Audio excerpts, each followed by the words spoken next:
Assalamualaikum warahmatullahi wabarakatuh. Innal hamdalillah nahmaduhu wa nasta'inuhu wa nastaghfiruh wa na'udzu billahi min shururi anfusina wa min sayyiati a'malina. May yahdihillahu fala mudhillalah wa may yudlil fala hadiyalah. Asyhadu an la ilaha illallah wahdahu la syarikalah wa asyhadu anna Muhammadan abduhu wa rasuluhu la nabiyya ba'da amma ba'd. Kaum muslimin dan muslimat jemaah subuh yang berbahagia. Pada kesempatan yang mulia ini kita mencoba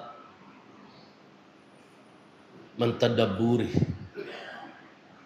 merenungkan beberapa rumusan daripada insan-insan muttaqin yang disebutkan Allah Subhanahu wa taala pada 5 ayat pertama dari surat Al-Baqarah.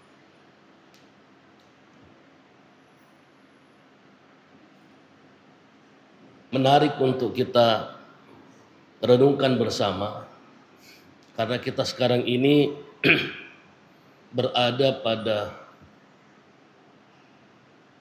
hari-hari terakhir daripada bulan Ramadan. Mudah-mudahan cerminan daripada orang-orang bertakwa kita bisa fahami lebih baik dan kita berusaha untuk menjadikan ini sebagai pedoman dan menjadi karakteristik dan menjadi kepribadian yang utuh di dalam diri kita semua insya Allah. Para jamaah yang berbahagia,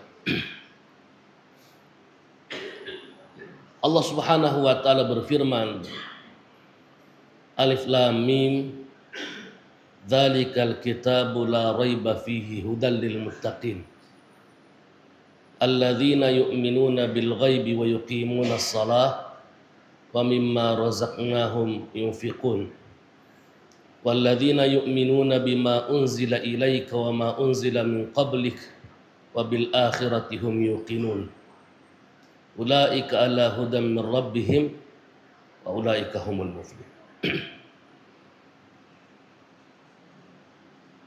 Dari 5 ayat ini ada beberapa hal yang dikatakan menjadi cerminan daripada orang-orang yang bertakwa. Yang pertama, bahwa orang yang bertakwa itu adalah orang yang senantiasa menjadikan Al-Quran itu sebagai pedoman dalam hidup. Itu mutlak. Karena tidak mungkin ada orang yang sampai pada tujuan yang dikehendaki Allah kalau tidak menggunakan pedoman yang telah ditetapkan Allah. Tidak mungkin seseorang itu akan capai ridha Allah Subhanahu wa taala kalau tidak menggunakan petunjuk yang diridhoi Allah Subhanahu wa taala.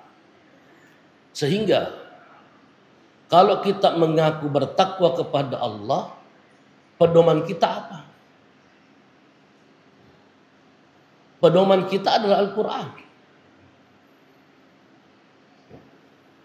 Karena sangat jelas Allah Subhanahu wa taala menyebutkan dzalikal kitabu la raiba fihi hudal lil muttaqin.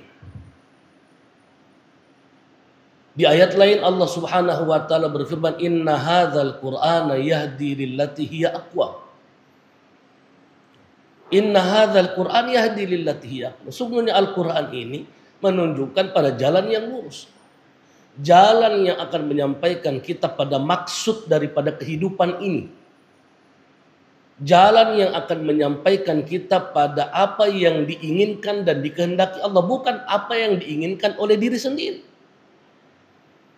Karena tidak semua apa yang kita inginkan itu sesuai dengan apa yang diinginkan Allah Subhanahu wa taala. Karena jujur saja kita ini masih sulit ya, mengendalikan keinginan-keinginan hawa nafsu kita. Kita masih sulit. Kita masih berusaha, berjuang, berjihad untuk menundukkan keinginan-keinginan hawa nafsu kita pada apa yang menjadi keinginan dan kehendak Allah Subhanahu wa taala. Konfliknya terkadang di situ terjadi.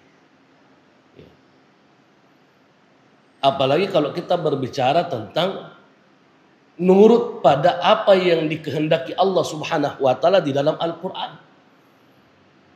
Kita sudah jelas, kita berusaha. Kita sudah mengatakan saya siap, sami'na wa ata'na pada apa yang dikehendaki Allah. Tapi coba kita lihat bagaimana aplikasinya dalam kehidupan.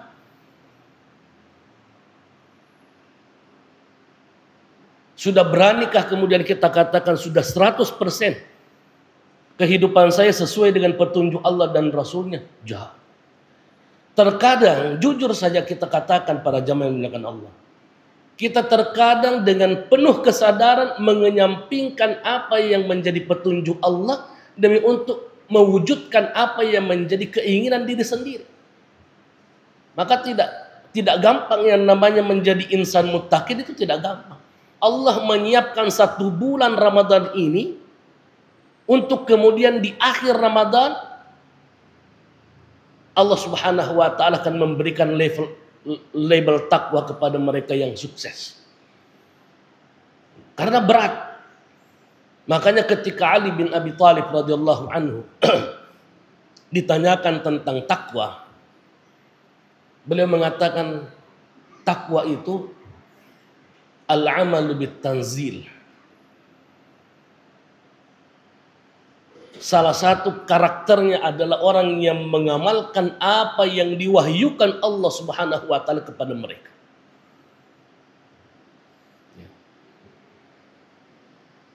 Mereka yang siap mengamalkan apa yang diwahyukan Allah Subhanahu wa taala kepada mereka.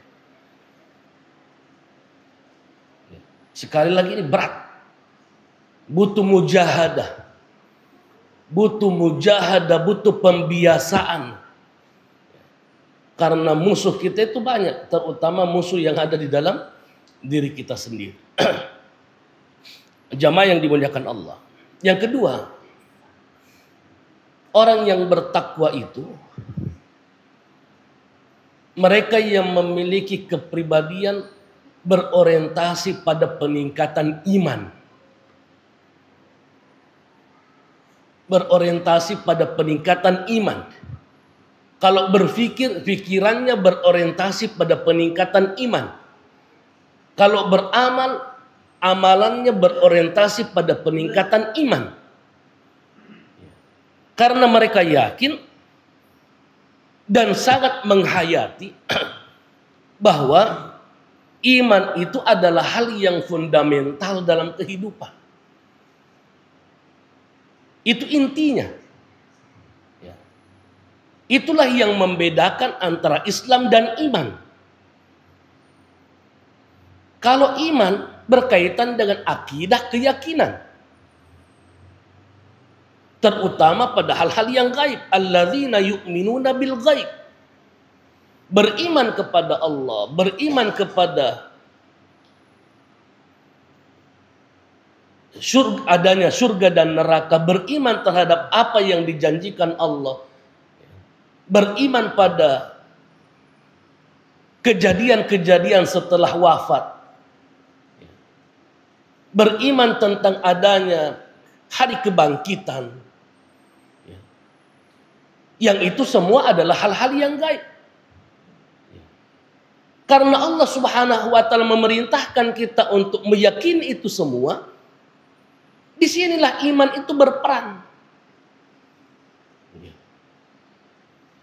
Sehingga orang-orang yang bertakwa sangat menghayati betul bahwa iman itu adalah hal yang fundamental. Disitulah terbangun di atasnya segala sesuatu yang berkaitan dengan kehidupan kita beragama. Karena tanpa iman, maka sia-sia semua amal.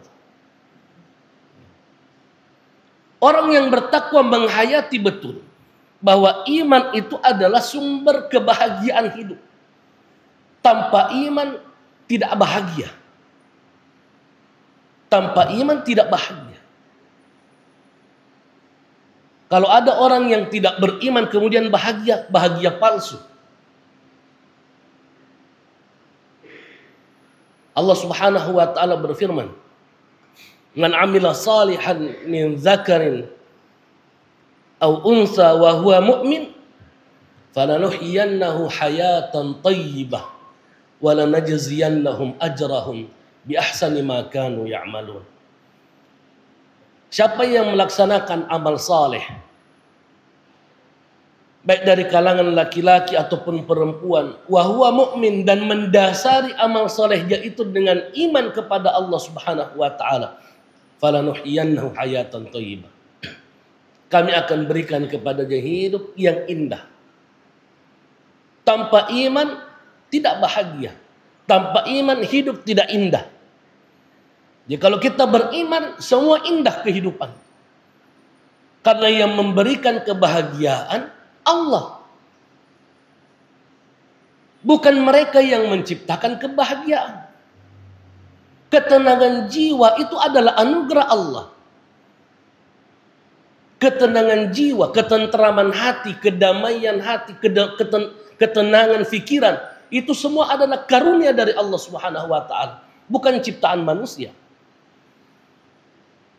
Karena kebahagiaan itu sangat erat dengan iman kepada Allah Subhanahu wa taala.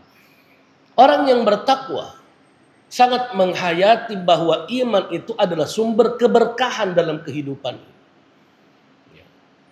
Sumber keberkahan dalam kehidupan. Allah Subhanahu wa taala berfirman, "Walau anna ahlal qura amanu wattaqau lafatahna 'alaihim barakatim minas sama'i wal ardh." Kalau seandainya penduduk satu negeri beriman, bertakwa kepada Allah, lafatahna 'alaihim barakatim minas sama'. Kami akan bukakan bagi mereka semua pintu-pintu berkah. Ya. Kalau kita berbicara tentang berkah,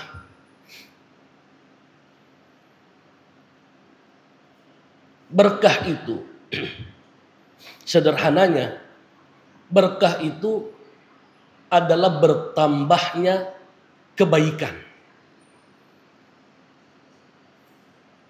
Bertambahnya kebaikan. Kalau Allah memberikan kita harta yang berkah, berarti menjadikan harta kita itu bertambah kebaikan kita dengan harta yang kita miliki. Kalau Allah menjadikan rumah tangga kita itu berkah, maka rumah tangga kita itu bertambah kebaikannya dengan rumah tangga itu. Kalau Allah menganugerahkan kita anak yang berberkah, bertambah kebaikan kita dengan anak itu. Orang yang bertakwa menghayati itu semua, sehingga sekali lagi kita kembali, orang yang bertakwa selalu pikirannya, amaliyahnya berorientasi pada peningkatan iman kepada Allah Subhanahu wa taala. Yang ketiga,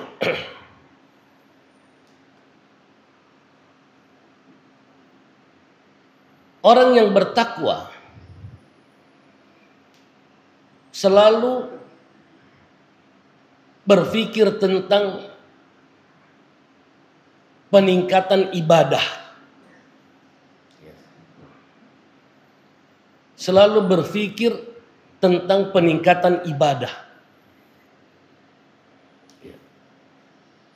Yang disebutkan oleh Allah Subhanahu wa taala, alladzina yuqimunas shalah. Mereka yang senantiasa mendirikan salat. Kenapa salat? Salat itu simbol daripada peribadatan kepada Allah Subhanahu wa taala. Karena salat itu adalah silah hubungan antara seorang hamba dengan Allah Subhanahu wa taala. Satu-satunya ibadah yang tidak bisa gugur adalah salat.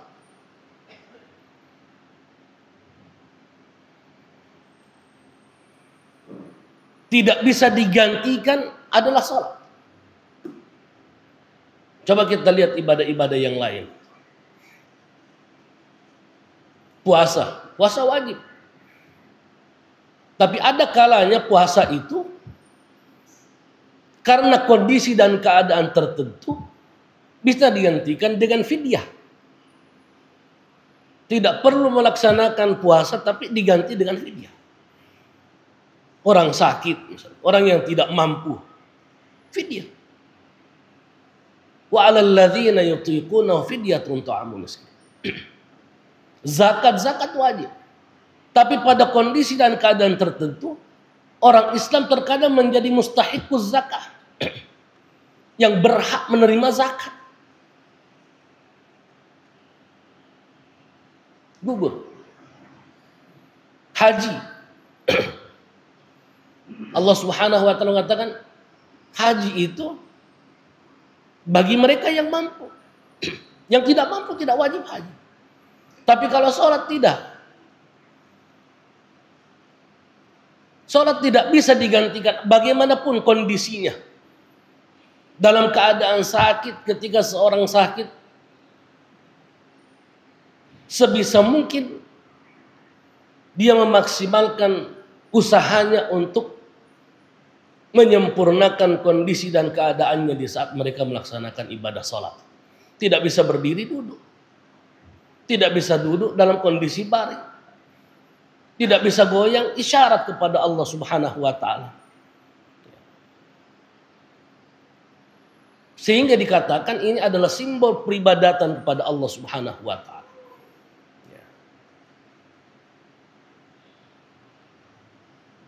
Dan juga kata Nabi sallallahu alaihi wasallam, "Awwalu ma yuhasabu bihil 'abdu yaumal qiyamati as-shalah."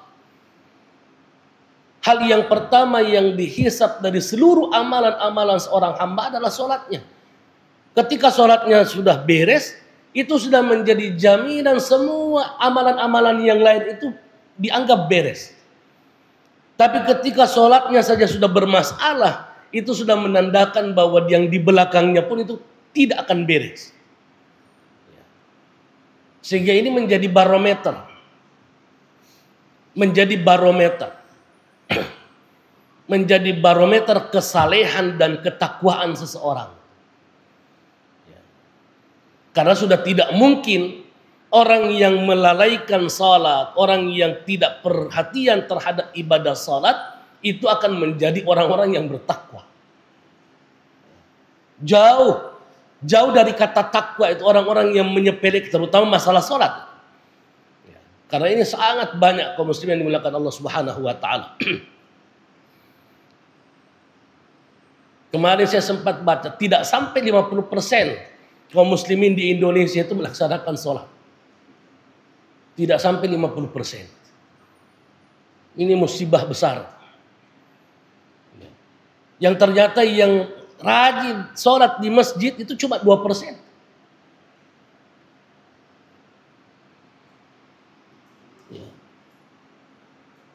Waliyadzubillah. Padahal dosa orang yang meninggalkan sholat,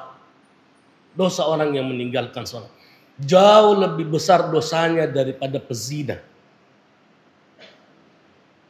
Jauh lebih besar dosanya daripada pembunuh. Di dalam satu hadis diceritakan bahwa ada seorang perempuan datang kepada Nabi Musa alaihissalam. Wahai Nabi Musa, doakan, istighfarkan saya kepada Allah Subhanahu wa taala. Dosamu apa? Kata perempuan ini, saya berzina wahai Nabiullah Musa. Setelah saya berzina, saya hamil dan melahirkan seorang anak. Karena malu, anak itu saya bunuh. Kata Nabi Musa alaihissalam, pergi. Tinggalkan tempat ini. Jangan sampai Allah menurunkan azab kepadamu dan kita pun terdampak dengan azab yang diberikan Allah Subhanahu wa taala karena dosamu itu.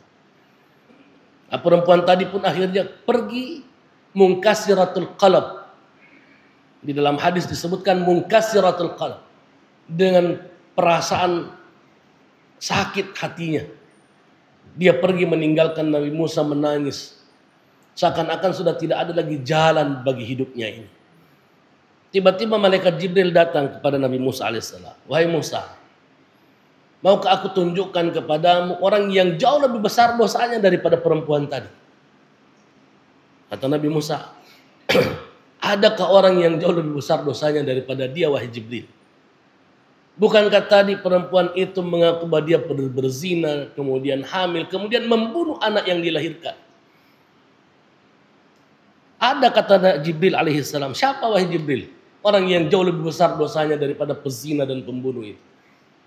Kata malaikat Jibril, tarikus salah. Orang yang meninggalkan salat. Karena hanya ini yang membedakan antara seorang mukmin dan kafir, itu adalah tarkus salah. Kalau kita membicara kebaikan, kita tidak kalah kebaikan dengan orang-orang kafir. Tapi mereka tidak sholat. Mereka tidak beriman. Tidak ada yang bisa mendorong mereka untuk melakukan ketaatan itu kecuali karena iman kepada Allah Subhanahu wa Ta'ala. Ini jamaah yang dimuliakan Allah Subhanahu wa Ta'ala. Beberapa perenungan kita tentang konsep ketakwaan yang ada di awal surat Al-Baqarah. Mudah-mudahan Allah Subhanahu wa Ta'ala memberkati kita semua. Adanallahu wa iyyakum ajma'in. Assalamualaikum warahmatullahi wabarakatuh.